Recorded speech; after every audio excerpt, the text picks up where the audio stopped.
जनवरी 2007 की बात है। बांग्लादेश की सत्ता पर सेना ने कब्जा कर लिया था। पूर्व पीएम शेख हसीना और खालिदा जिया दोनों ही करप्शन के आरोप में जेल में बंद थी। सेना ने देश को चलाने के लिए बांग्लादेश के Nobel prize winner Muhammad Yunus को कार्यवाहक पीएम बनाने की कोशिश की। हालांकि यूनुस इतनी बड़ी जिम्मेदारी लेने से पीछे हट गए। ठीक 17 साल बाद बांग्लादेश में फिर राजनीतिक उथापथल मची। शेख हसीना देश छोड़कर भाग गई।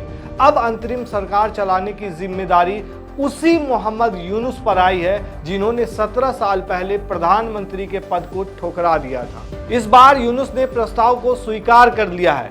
एक बार शेख हसीना ने यूनुस को खून चूसने वाला कहा था। मोहम्मद यूनुस, जिन पर हसीना विदेशी एजेंट होने के आरोप लगाती रही हैं। ऐसे में सवाल उठ रहे हैं कि क्या अमेरिका ने हसीना के तख्ता पलट में कोई भूमिका निभाई है? तो आखिर कौन है मोहम्मद यूनुस, जिन्हें मिली बांग्लादेश की अंतरिम सरकार की बागडोर? बताया जाता है कि मोहम्मद यूनुस अमेरिका के काफी करीबी हैं। तो सवाल ये भी उठ रहा है कि क्या बांग्लादेश अब अमेरिका के इशारे पर नाचेगा और हमारे देश यानी कि भारत पर इसका क्या असर पड़ेगा? चलिए बताते हैं सब कुछ। सबसे पहले चलते हैं अप्रैल 2023 में। शेख हसीना बांग्लादेश की संसद में भाषण देते हुए कहती हैं कि अमेरिका चाहे तो किसी भी देश में सत्ता बदल सकता है। अगर उन्होंने यहाँ कोई सरकार बनाई तो वो लोगों की चुनी हुई सरकार नहीं होगी। हसीना के इस बयान के 1 साल 3 महीने बाद यानी 5 अगस्त को क्या हुआ आप सब जानते हैं। 3 दिन के बाद बांग्लादेश में यानी कि गुरुवार की रात को अंतरिम सरकार बन गई। सेना ने इस सरकार को एडवाइजरी काउंसिल नाम दिया है। नोबेल पीस प्राइज विजेता मोहम्मद यूनुस को इसका चीफ बनाया गया है। अब कुछ पॉइंट पर गौर कीजिए। शेख हसीना और अमेरिका की पुरानी अदावत। 26 मई जगह बांग्लादेश पीएम आवास। शेख हसीना ने 14 पार्टियों की मीटिंग बुलाई थी।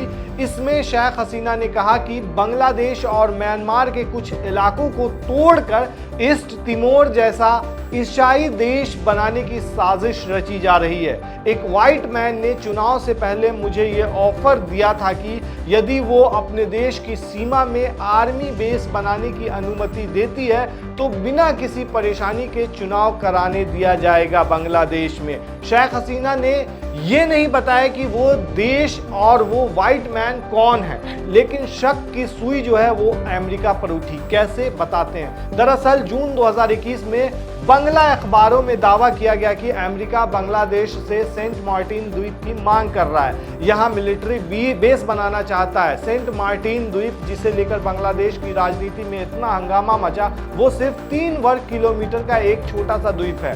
म्यांमार से इसकी दूरी सिर्फ 5 मील है। जून 2023 को पीएम हसीना ने कहा था कि विपक्षी बीएनपी पार्टी अगर सत्ता में आती है तो सेंट मार्टिन बेच देगी, मतलब उस द्वीप को। हसीना ने यह भी कहा था कि अगर वो सेंट मार्टिन को पट्टे पर देंगी तो उससे देश चलाने में कोई परेशानी नहीं होगी, लेकिन वे देश की धरती को किसी विदेशी के हवाले नहीं कर सकती। हालांकि सेंट मार्टिन पर हंगामे के बाद अमेरिका ने कहा था कि उसकी इस द्वीप को हासिल करने की कोई इच्छा नहीं है, कोई इंटरेस्ट नहीं है। वहीं अमेरिका ने सेंट मार्टिन पर स्थिति साफ कर दी थी, लेकिन उसने कभी भी क्वाड को लेकर बयान नहीं दिया।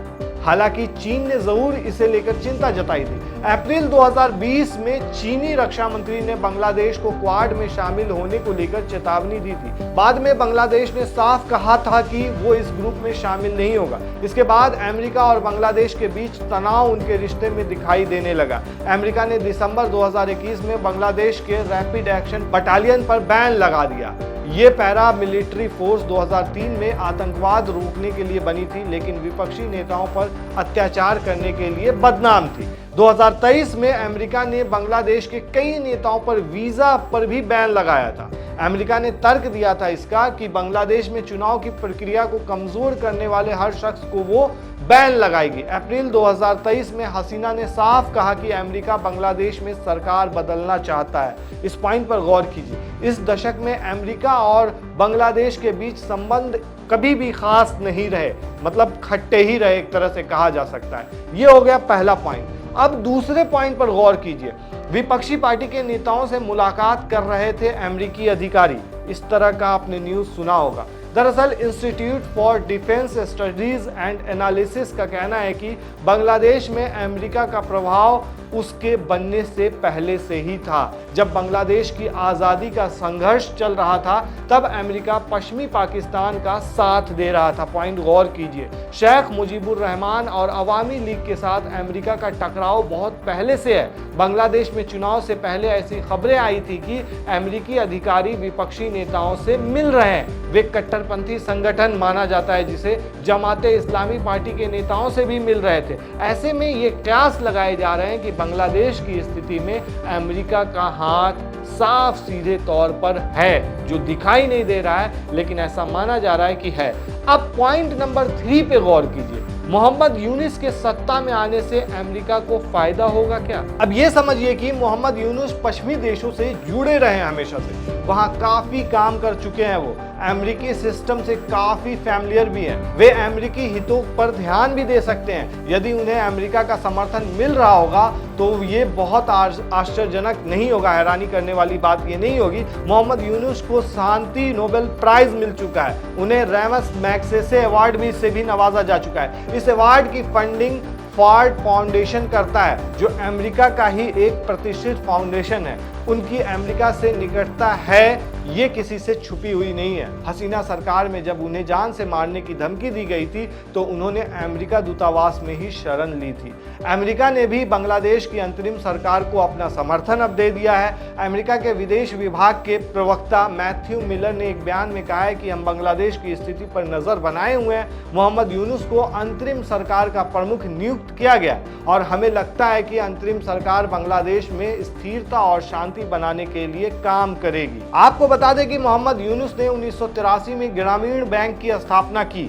लोगों को गरीबी से बाहर निकालने में बैंक की सफलता ने उन्हें दूसरे देशों में भी इसी तरह के काम करने का जो है बढ़ावा दिया। तो ऐसे में ये जो 3 पॉइंट है, इससे साफ सीधे तौर पर जाहिर हो रहा है कि बांग्लादेश में सरकार तो अंतरिम सरकार बन चुकी है, लेकिन इसकी बागडोर कौन संभालेगा? अब बात करते हैं भारत पर इसका क्या प्रभाव पड़ेगा। साफ सीधे तौर पर देखा जाए तो जब शेख हसीना थी तो ये माना जा रहा था और ये हमेशा से देखा गया कि शेख हसीना के कार्यकाल में भारत का जो रिश्ता रहा था बहुत ही अच्छा रहा था। जिस तरीके से उन्होंने तीस्ता प्रोजेक्ट को भी भारत के हवाले करने की घोषणा की थी, यहां तक कि चाइना इस प्रोजेक्ट को चाहता था, लेकिन फिर भी बांग्लादेश की पीएम उस वक्त की जो थी, उन्होंने ऐलान किया था कि वो ये प्रोजेक्ट जो है, तीस्ता का जो प्रोजेक्ट है, वो इंडिया को देंगी। और यही नहीं, बहुत सारे इसमें, जैसे भारत की जब तीसरी टर्म में मोदी सरकार बनी थी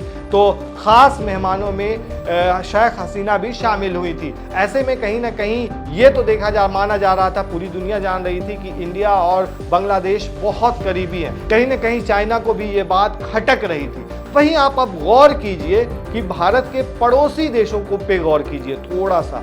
जैसे देख लीजिए आप श्रीलंका में भी जिस तरीके से कुछ दिन पहले उथल पुथल मचा था, उससे जग जाहिर है कि वहाँ के हालात अभी भी सही नहीं हो चुके हुए हैं। वहीं म्यांमार की बात करें तो म्यांमार में भी सरकार तो बनी थी, लेकिन उस सरकार को हटा दिया गया और अभी आर्मी उस पर काबिज है। वहीं तीसरा जो पाकिस्तान का, तो आप सबको पता ही है कि क्या हालात हैं। और वहीं अगर बात करें हम बांग्लादेश की, तो बांग्लादेश के भी क्या हालात हो चुके हैं। और सबसे बड़ा पॉइंट इसमें यह है कि भारत का जो सीमा है वो 4000 किलोमीटर से ज़्यादा बांग्लादेश से सटा हुआ है। इसलिए भारत के ऊपर भी कहीं ना कहीं से खतरा मंडरा सकता है, क्योंकि यहाँ से घुसपैठ हो सकती है। और अभी कुछ दिन पहले ही एक न्यूज़ आई थी कि 500 से ज़्यादा लोगों ने घुसपैठ करने की कोशिश की थी, जो हमारे सेना ने नाकाम बना दिया। लेकिन कहीं ना कहीं ये भारत के लिए एक तरह से चेतावनी भी है। और चाइना को जिस तरीके से देखा जा रहा है कि वो एशिया में एक तरह से डोमिनेंट होना चाहती है, जिस तरीके से गलवान घाटी में हमारे कितने सैनिक शहीद हो गए चाइना से लड़ाई के दौरान, तो ये सब बताता है कि कहीं ना कहीं चाइना भी चाहता है बांग्लादेश के ऊपर काबिज होना एक तरह से, मतलब वहाँ से अच्छे रिश्ते बनाना चाहता है या जो भी चाहता है। और अमेरिका भी कहीं ना कहीं एक तरह से एशिया में डोर बनाने के लिए कहीं ना कहीं भारत हो गया या फिर बांग्लादेश को अपना बेस एक तरह से बनाना चाहता है, इसलिए अमेरिका भी इसमें शामिल हो सकता है। अब इतने सारे सिनारियों के बाद भारत को एहतियात बरतने की ज़रूरत है यहाँ पे। और आप क्या कहते हैं दोस्तों इस पूरे मामले पर, हमें कमेंट में ज़रूर बताएं।